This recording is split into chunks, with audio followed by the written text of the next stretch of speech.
Doctor সাহেব। হ্যাঁ সুমন সাহেব, জ্বর বাড়লে আমাকে খবর দেবেন। জি। Thank you. জি, আসসালামু আলাইকুম।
যতদিন তুমি আমাকে মন থেকে স্বামী হিসেবে স্বীকার না করবে, আমার মায়ের কসম, ততদিন আমি তোমাকে স্পর্শ করব না।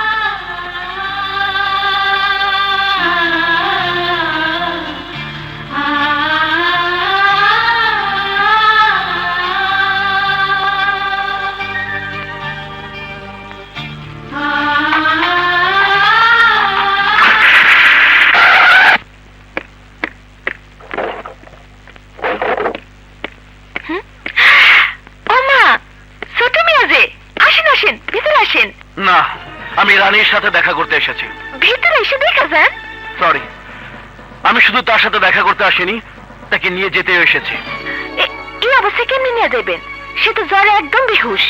আমার বোন বেহুশ না হুশে আছে সেটা আমি বুঝবো। আমার বোনকে যদি মরতে হয় তাহলে নিজের বাড়িতে মরবে, এই গোয়াল ঘরে না। আপনি এখন ভাবিয়ে নিয়ে যেতে পারবেন না, ভাইয়া বাসায় নেই। ভাইয়া বাসায় আসার পর তার অনুমতি নিয়ে তারপর আপনি ভাবিয়ে নিয়ে যেতে পারবেন। বাধা দিলে কিন্তু জোর করে রানীকে নিয়ে যাব।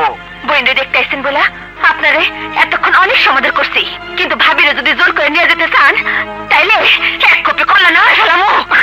কি? তুমি আমাকে মারবে? চোর ডাকাত ঘরে বেড়া কাটতে এলে তাগরে কি করতে হয় ওই ট্রেনিং ভাই আমারে দিছে। যান বাইরে এখান থেকে।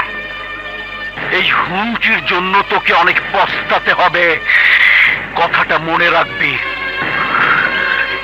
আরে যা যা, তুই কি করবি আমি জানি।